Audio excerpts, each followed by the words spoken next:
함께 인사 나누시겠습니다. 사랑합니다. 한 번 더 인사 나누시죠. 성령으로 충만하면 달라집니다. 예, 두 번째 인사말이 바로 오늘 설교 제목입니다. 성령으로 충만하면 달라집니다. 사도 바울의 13개의 편지 핵심 강의 시리즈입니다. 로마서 그저께는 로마서 7장을 얘기했고요. 오늘은 로마서 8장을 얘기합니다. 어젯밤에 고황재 권사님과 영상통화를 하는데 제가 이제 기도해드리고 그다음에 오늘 새벽에 로마서 8장을 가지고 설교를 하니 좀 기도 좀 부탁드립니다 했더니 우리 권사님이 얼마나 총명하신지요. 로마서 몇 장입니까? 하고 딱 묻는 겁니다. 그러더니 로마서 8장 몇 절이에요? 그랬더니 18절입니다. 했더니 그 성령장 아닙니까? 예, 제가 기도해 올리죠. 얼마나 총명한지 저 깜짝 놀랐습니다. 여러분, 바로 이 로마서 8장은 성령장입니다. 요한복음 16장과 함께 성령장으로 불려지는 바로 그곳입니다. 우리는 우리 안에 역사하는 영을 잘 분별해야 합니다. 사도 바울은 우리 안에 두 영이 역사한다고 말씀하고 있습니다. 로마서 8장 15절을 세번역 성경으로 해야 이게 좀 전달이 잘 되는데요. 여러분은 또다시 두려움에 빠뜨리는 종살이의 영을 받은 것이 아니라 자녀로 삼으시는 영을 받았습니다. 이 말씀입니다. 여기서 종살이의 영이 이제 개정 개혁판에는 종의 영, 그리고 자녀로 삼으시는 영이 바로 양자의 영. 여러분 많이 들어보셨죠? 종의 영, 양자의 영 이렇게 분별하는 그것입니다. 영을 바로 분별하지 못하면 이렇게 우리가 예수님을 믿고 교회를 다니면서도 자녀처럼, 그러니까 양자의 영을 받은 그런 자녀처럼 하나님을 믿지 못하고 종살이하는 것처럼 하나님을 믿을 수 있습니다. 대표적인 케이스가 누가복음 15장에 나오는 바로 탕자가 그랬습니다. 잘 아시죠? 그는 집으로 돌아가기로 마음먹었지만 자신이 아버지의 아들로 불릴 자격이 있다고 생각하지 못했던 그런 인물입니다. 그저 품꾼의 하나로 받아주어도 그냥 감사한 일이라고 생각했습니다. 그리스도인들 중에 이런 생각하는 분들이 의외로 많이 있습니다.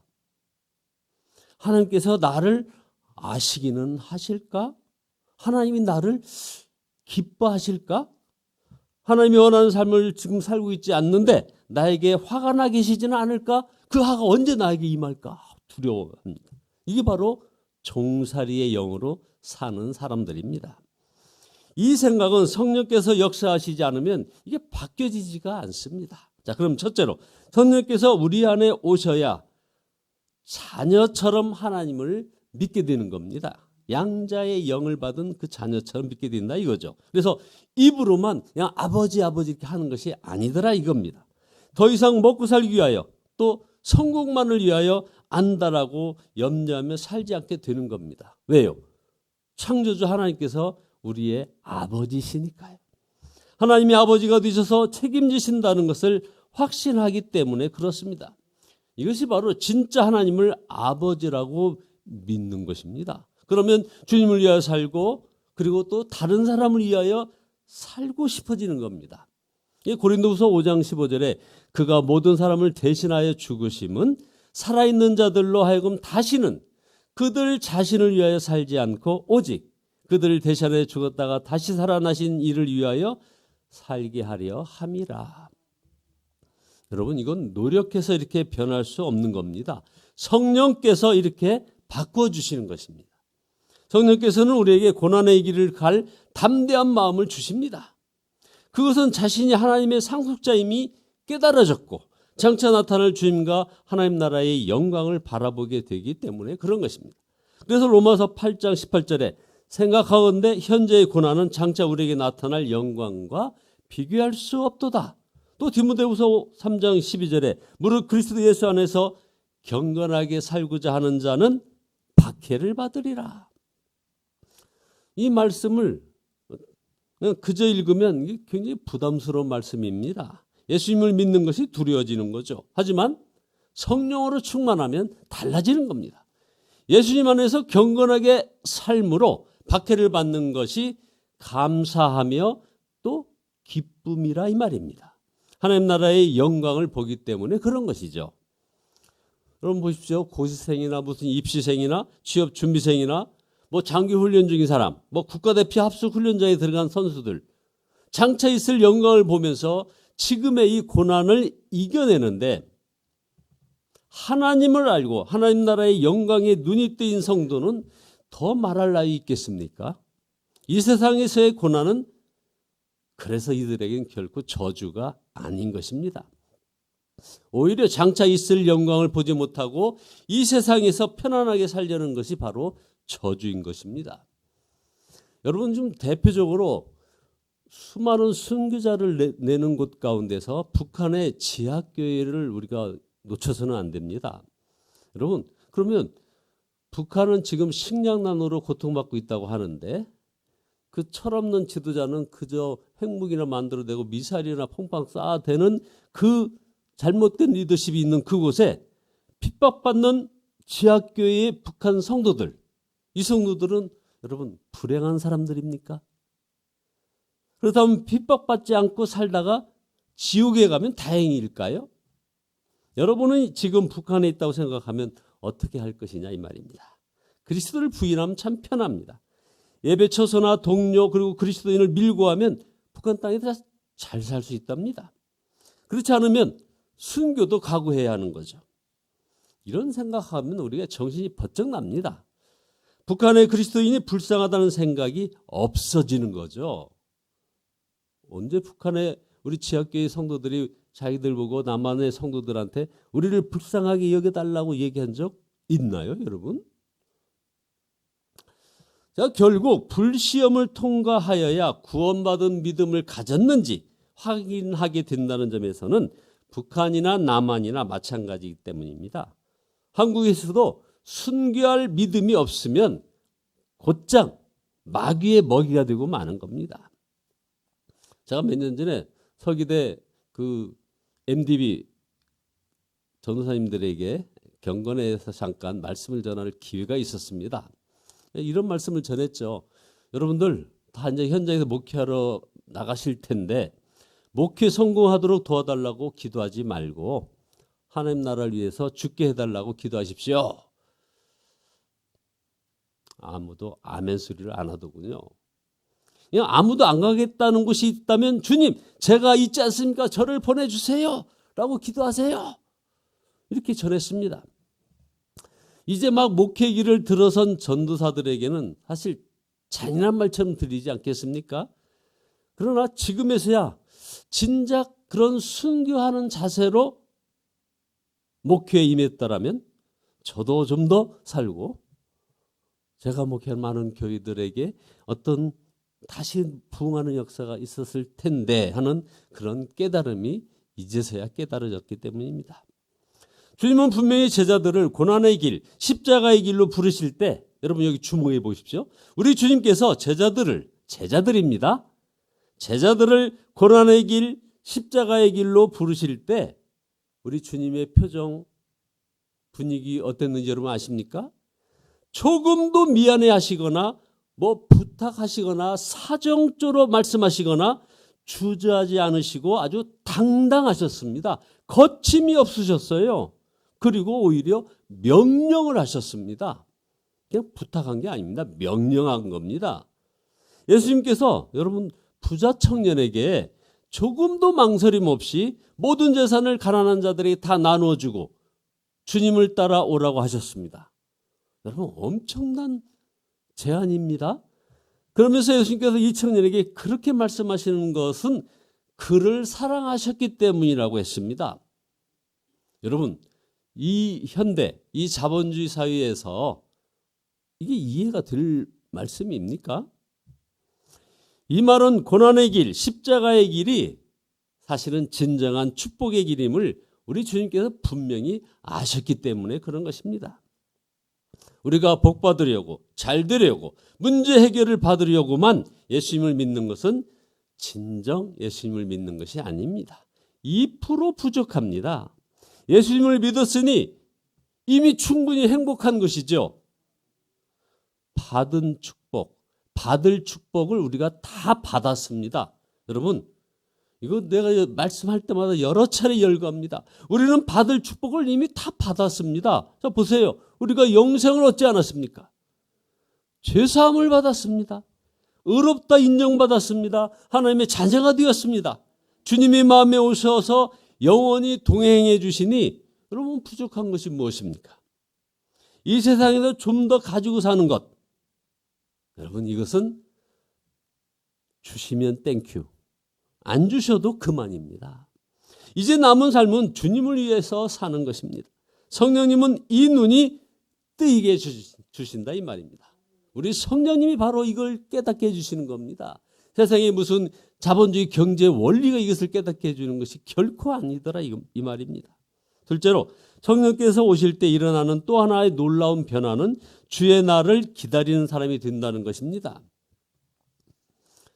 19절에서 모든 피조물들도 간절히 기다린다고 말씀하십니다. 피조물들이 고대하는 바는 하나님의 아들들이 나타나는 것이니, 이것은 아담과 하와가 범죄했을 때 모든 피조물도 저주받았기 때문이죠. 지금 이 자연도 마찬가지입니다. 우리 인간이 저주받았기에 자연도 지금 겉으로는 웅장해 보이고 아름다운 단풍이 막 들고, 그러나 알고 보면 그 고통 속에 있습니다. 썩어짐의 종살이를 하고 있습니다. 그래서 피조물들이 주의 날을 기다리는 것입니다. 성도들은 더욱 그렇습니다. 기다리는 사람들입니다. 그래서 로마서 8장 23절에 그뿐 아니라 또한 우리 곧 성령의 처음 익은 열매를 받은 우리까지도 속으로 탄식하며 양자될 것 곧 우리 몸의 속량을 기다리느니라. 우리 성도들이 고대하고 신음하는 것은 성령께서 오셨지만 우리 몸은 여전히 악한 영향력에서 벗어나지 못하기 때문에 이런 것입니다. 우리 속에 여전히 우리가 예수 그리스도를 나의 주 나의 하나님을 고백하고 이렇게 예배하지만은 여전히 마음속에 이기심과 욕심과 혈기와 그리고 그 음란함이 그걸로 인해서 우리 내적 고통을 겪고 있습니다. 그래서 몸도 온전히 변화되고 죄에 대하여 완전히 승리하고 거룩한 본성이 회복되는 날이 오기를 우리가 갈망하는 것입니다. 성령의 사람은 이처럼 사는 것이 다릅니다. 하나님 나라를 기다리는 사람들인 것입니다. 그래서 24절에 우리가 소망으로 구원을 얻었음에 보이는 소망이 아니니 보는 것을 누가 바라리요. 25절에 만일 우리가 보지 못하는 것을 바라면 참음으로 인내함으로 기다릴지니라. 기다림, 인내, 이것은 너무나 중요한 성령의 역사입니다. 요한계시록을 보면 하나님 앞에 서는 성도의 가장 중요한 덕목이 바로 이 기다림, 인내입니다. 계시록 14장 12절에 성도들의 인내가 여기 있나니 저희는 하나님의 계명과 예수 믿음을 지키는 자니라. 기다림, 인내가 얼마나 중요한 것인지 깨달으려면 인생을 보는 눈이 열려야 하는 것입니다.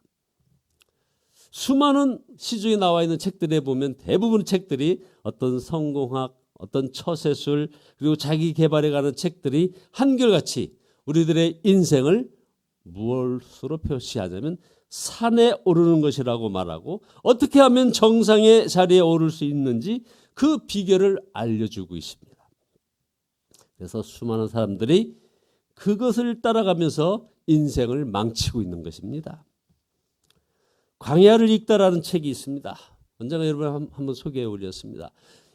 이진이라고 하는 작가가 2015년에 저술한 책입니다. 이 책에서 저자는 인생은 산에 오르는 것이 아니라 광야를 지나는 것이라고 얘기하고 있습니다. 광야길을 가는 것과 산을 오르는 것은 너무나 다르다는 겁니다. 보십시오. 산은 이렇게 딱 보면 정상이 보이죠. 그러나 광야는 끝이 안 보입니다. 어떤 것이 인생 같습니까? 산은 어떻게 올라가야 할지, 어느 길로 올라가야 하는지 대충 그 탐방로, 등산로가 정해져 있습니다. 그러나 광야에는 길이 없습니다. 어떤 것이 인생과 같을까요? 산은 전체가 한눈에 들어옵니다. 그러나 이 광야는 그렇지 않습니다. 산은 변하지 않습니다. 항상 그대로죠. 그러나 이 광야, 이 사막은 변화무쌍한 것입니다. 그런데 현대인들은 광야를 산에 오르는 것처럼 살아갑니다. 그러니까 인생이 힘들고 너무나 혼란스러운 것입니다. 자, 그러면 셋째로, 인생은 성공하기 위하여 사는 것이 아니라는 것을 우리가 주목해야겠습니다.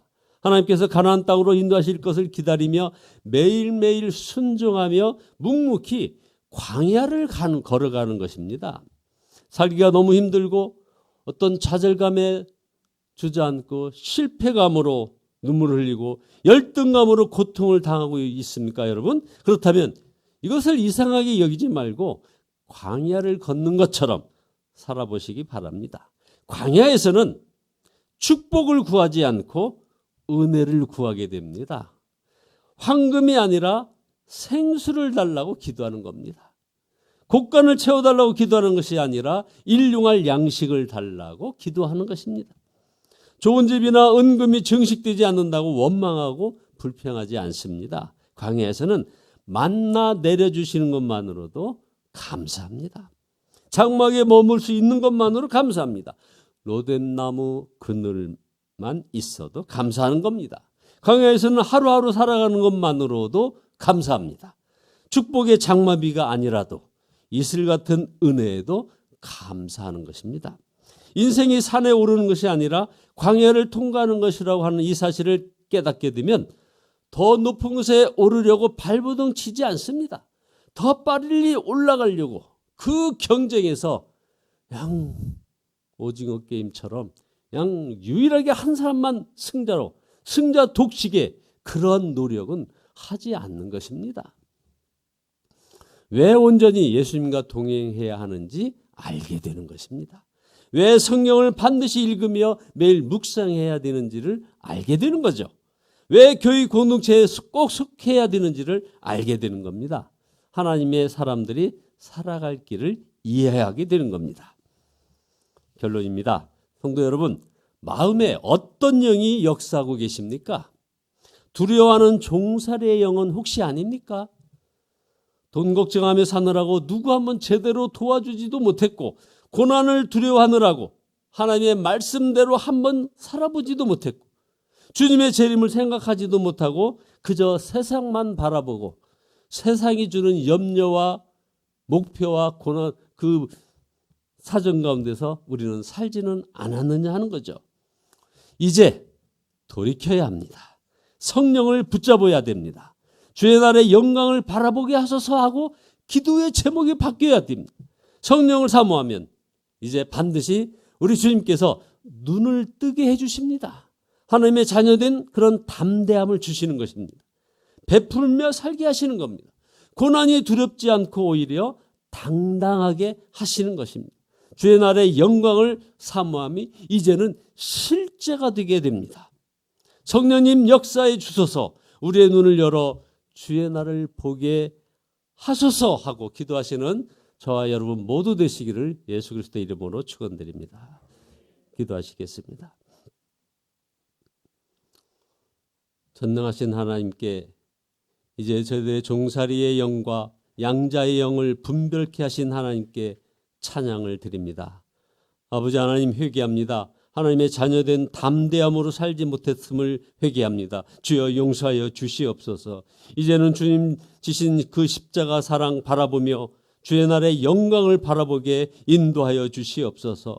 아버지 하나님이여, 어떤 고난과 질병이 두렵지 않고 오히려 당당하게 하시니 참으로 감사합니다. 주의 날의 영광을 사모함이 이제는 저희들 삶의 실제가 되게 하시니 감사합니다. 성령님 역사에 주시옵소서. 우리의 눈을 열어서 주의 날을 보게 인도하여 주시옵소서. 예수 그리스도의 이름으로 기도드리옵나이다. 아멘. 찬송가 185장입니다. 185장입니다.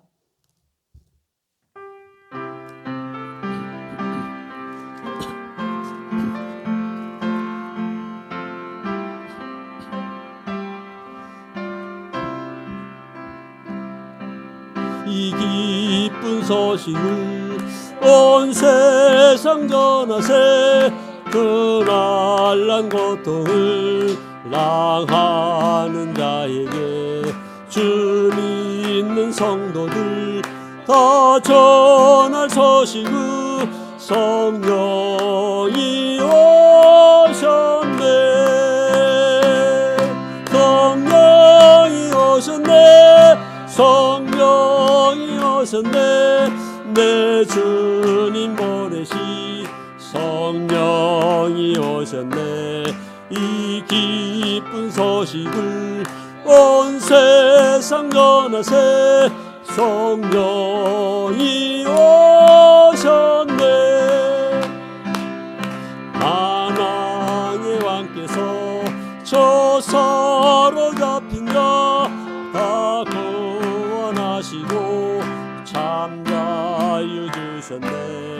승리의 노래가 온 성에 들리니 성령이 오셨네. 성령이 오셨네. 성령이 오셨네.